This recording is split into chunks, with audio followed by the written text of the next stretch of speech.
So today, viewers, I'll let the Prime Minister of India do all the talking, because it is his remarks at the gates of Parliament House that are making all the headlines. On the eve of the budget presentation, the Prime Minister expressed the hope that, quote, Ma Lakshmi would bless the middle class, unquote. Listen to this, viewers. आज budget सत्र के प्रारंभ में मैं समृद्धि की देवी मां लक्ष्मी को प्रणाम करता हूं। मां लक्ष्मी हमें सिद्धि और विवेक देती है, समृद्धि और कल्याण भी देती है। मैं मां लक्ष्मी से प्रार्थना करता हूं कि देश के हर गरीब एवं मध्यम वर्ग समुदाय पर मां लक्ष्मी की विशेष कृपा रहे। Viewers, a little later, the President in the joint address to Parliament also said, and I quote, economic progress of India is deeply tied to the aspiration of the middle class. The bigger the dreams the middle class has, the higher the country will soar, unquote.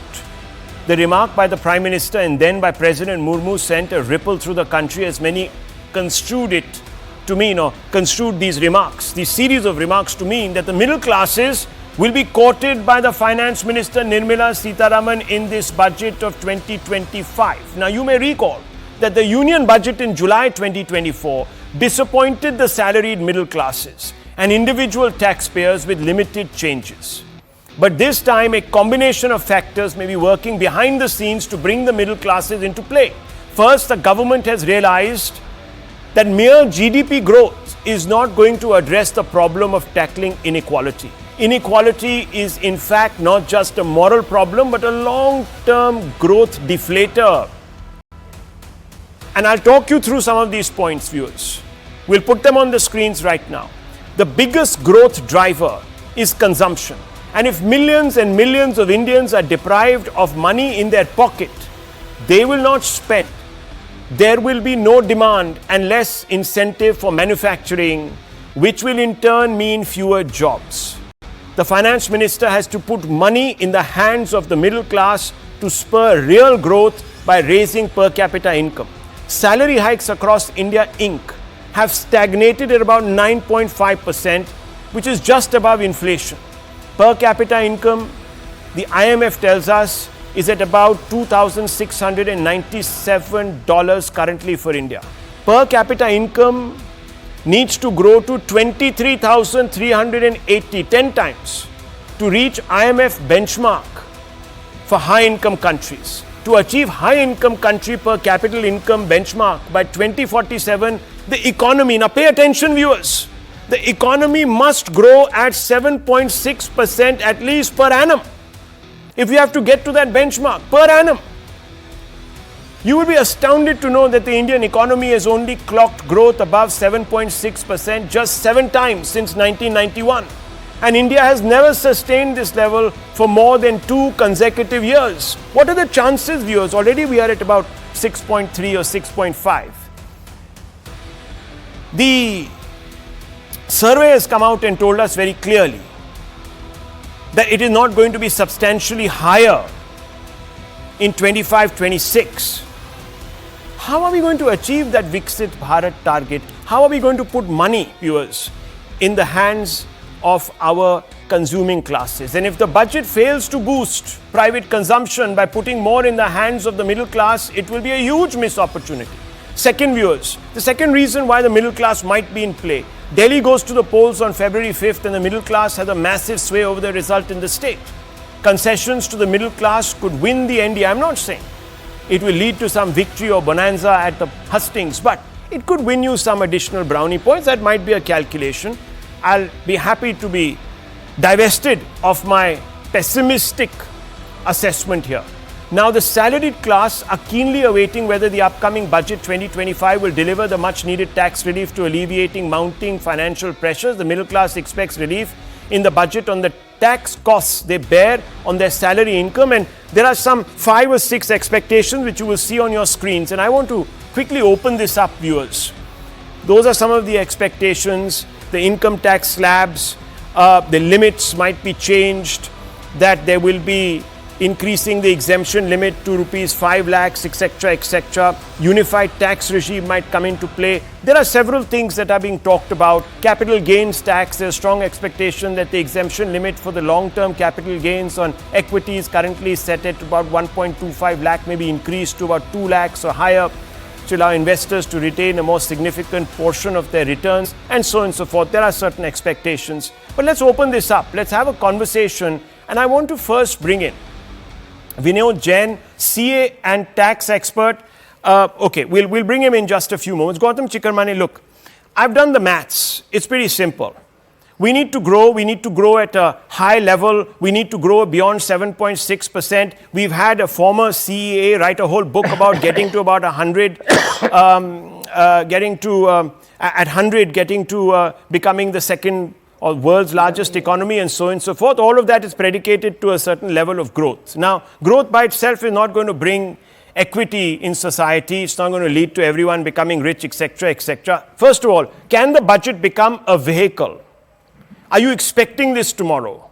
For not only putting money in the hands of the middle class so that consumption, personal consumption, private consumption gets a bit of a boost, but also do the reforms that are required for us to get up to that level? So you're raising two questions, Rahul. Yeah.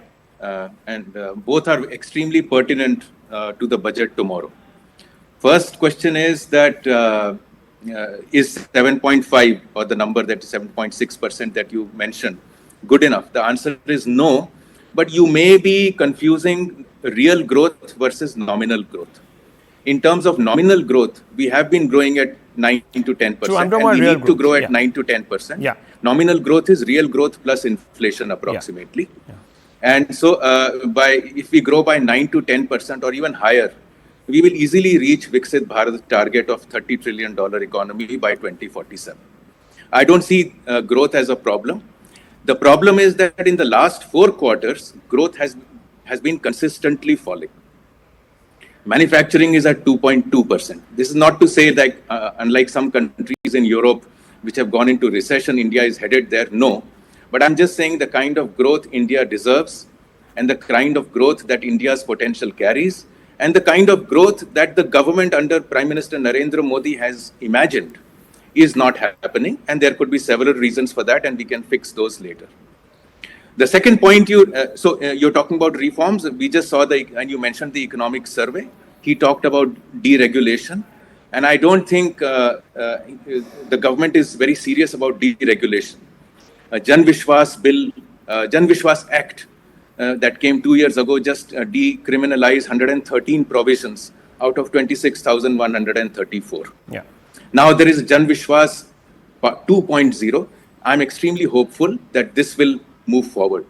In the meantime, United States has discovered MAGA for itself and is going to deregulate in an extremely big way. And if the world's largest economy, a $27 trillion powerhouse, makes doing business easier over there, why would anybody invest in a country like India with a $4 trillion GDP? And I'm not being absolutist here. There will be some growth will happen. Looking at the US, the EU is now thinking of mega, make Europe great again. So if America is going to be great again, and Europe is going to be great again, and these are big economies of 25 trillion and larger, why would anybody? So I see a flight of capital over the next 18 months to these two jurisdictions, provided they deliver even 1/4 of what they have said.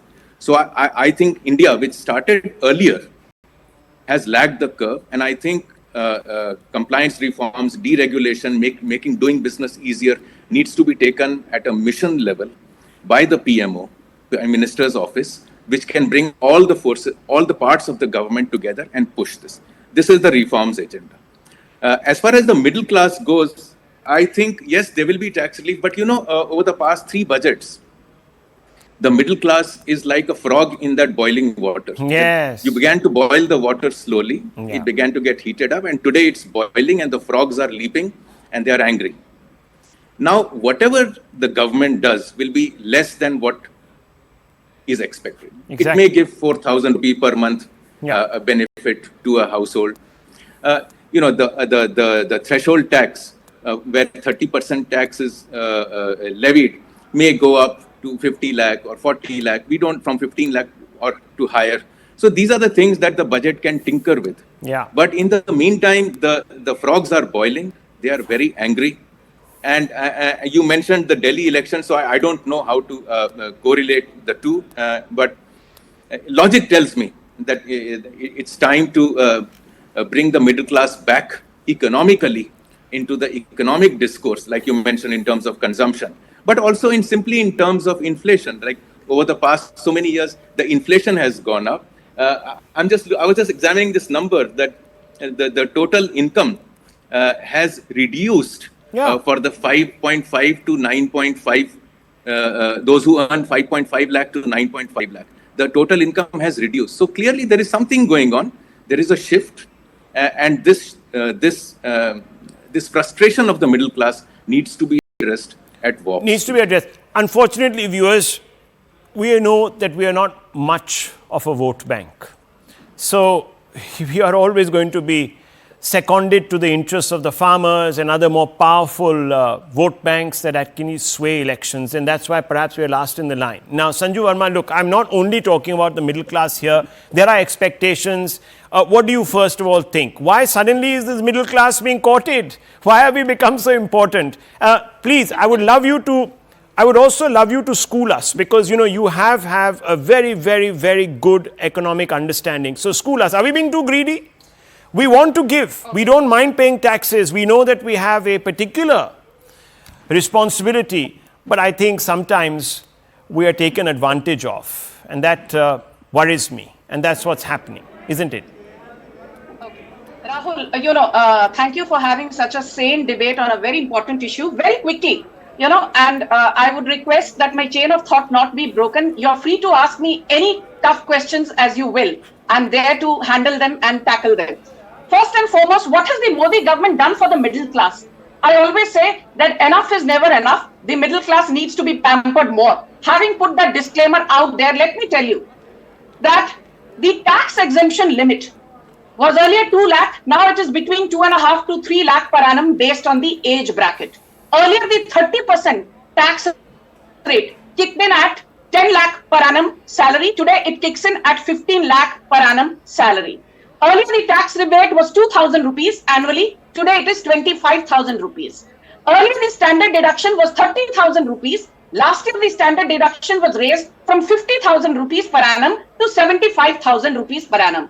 Earlier, the tax rebate was applicable only to an annual income of rupees 5 lakhs. Today, the tax rate is applicable to an annual income of rupees 7.75 lakh, which means if you take tax rebate under section 87C till an income of 7.75 lakh, you actually end up paying zero tax. Then let me break it down very quickly in 10 seconds for the benefit of your audience in terms of hard numbers, because I say that, numbers do the talking.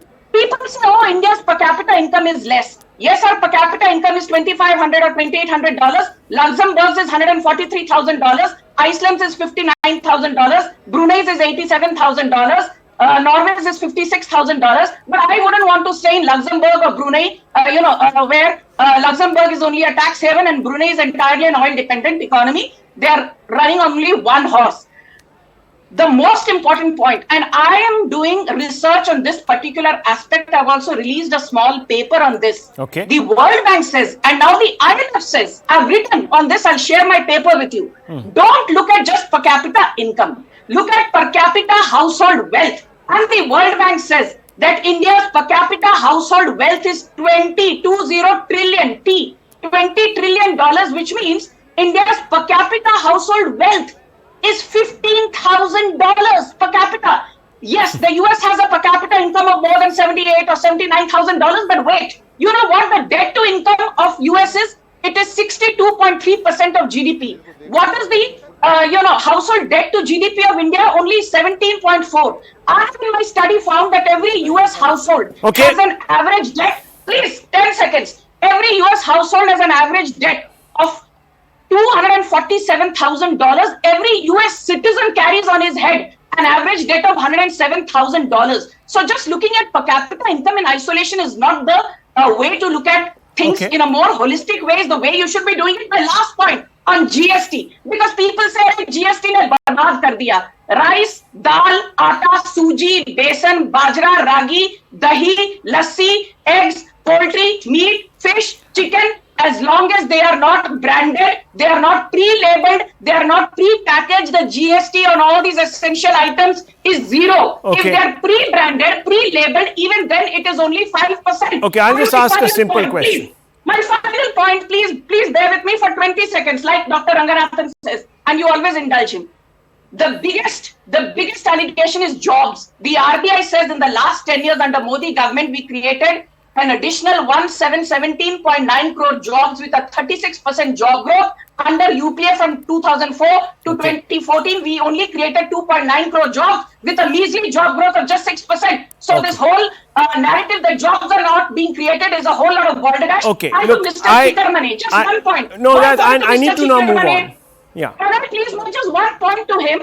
Very humbly, he said there will be flight of capital. Mr. Chikarmane, with no offense to you, I just got data in my hands that last year 77 million square feet of commercial space was leased out in India. Of that, 28 million square feet of commercial space was leased out to foreigners and overseas enterprises. Okay, look. There is no flight of capital. I think he's talking in the future when these economies begin to take the steps that we are apprehending they will take. I think that's what he meant, that will lead to a flight of capital. But I just want to quickly bring in Comma Consulting's Rajiv Desai. Mr. Desai, all these statistics are fine. You can throw them out. That's just a very simple question.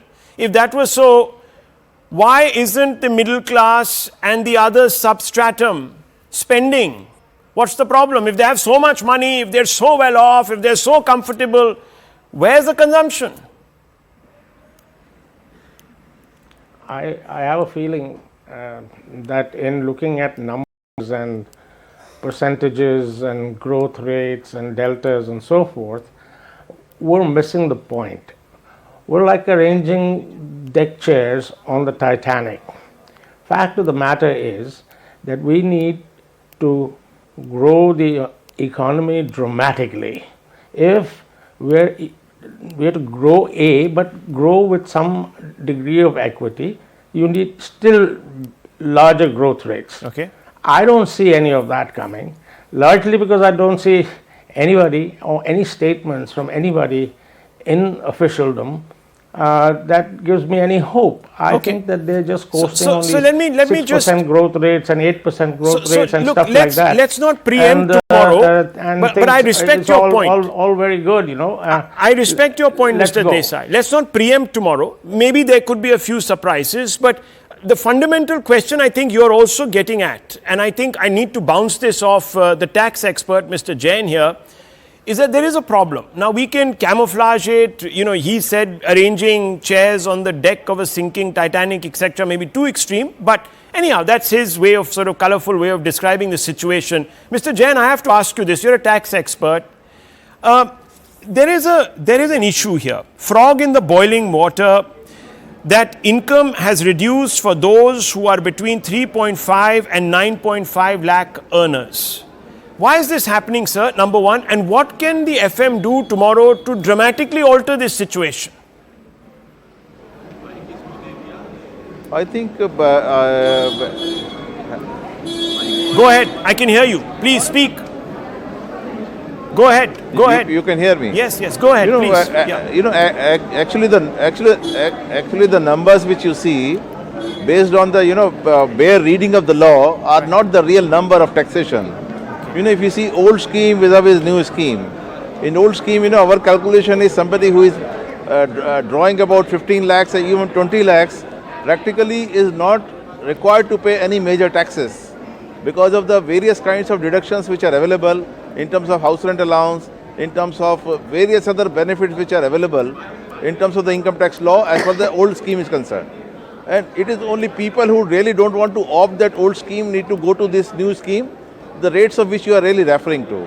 The only point which I am trying to make here is that possibly the Honorable Finance Minister is trying to shift from old scheme to new scheme under a thought that in the new scheme practically we don't provide any deductions, and in the old scheme we continue to provide all the deductions.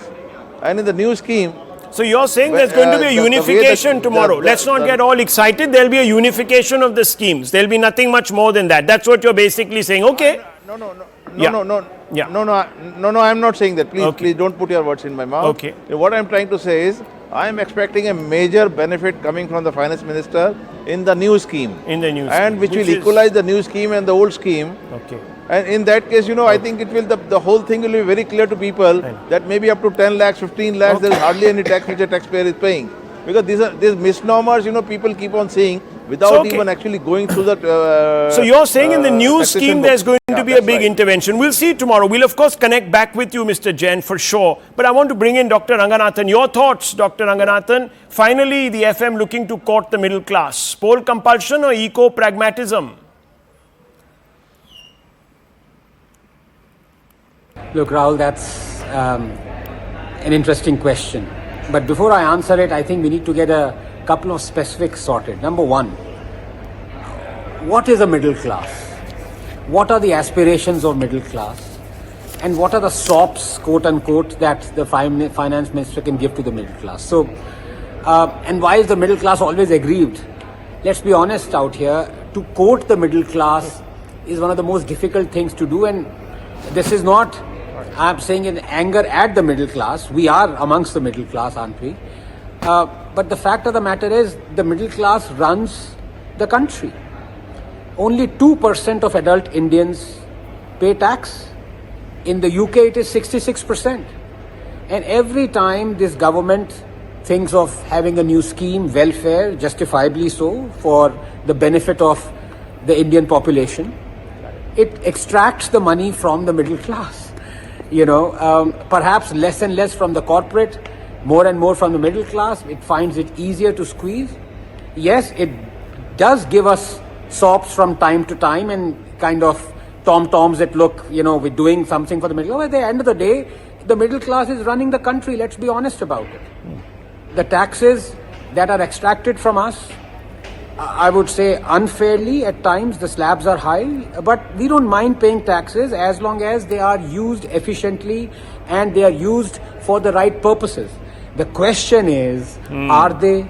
Now you look at the debt, not just of the country, you look at the states. The states have an accumulated debt of almost 80 lakh crores. The freebie culture is well and truly entrenched. We've seen it election after election. Freebie culture is well and truly entrenched. Yes, I think you're right. And that's where we have that big problem, that you're giving away our money for small change or sometimes for free. That's really a problem. Now, look, no one's grudging the fact that people need to be brought out of poverty, etc. But we can't have that kind of wastefulness, because that only benefits the politicians. Viewers, let's see tomorrow if FM lives up to this hype that is being created, in some ways, even by that Prime Minister's statement and the President's reiteration. It's going to be interesting tomorrow to see, viewers. Tune in from the very early morning, 7 a.m. for our budget coverage. We'll be there with you to break it down.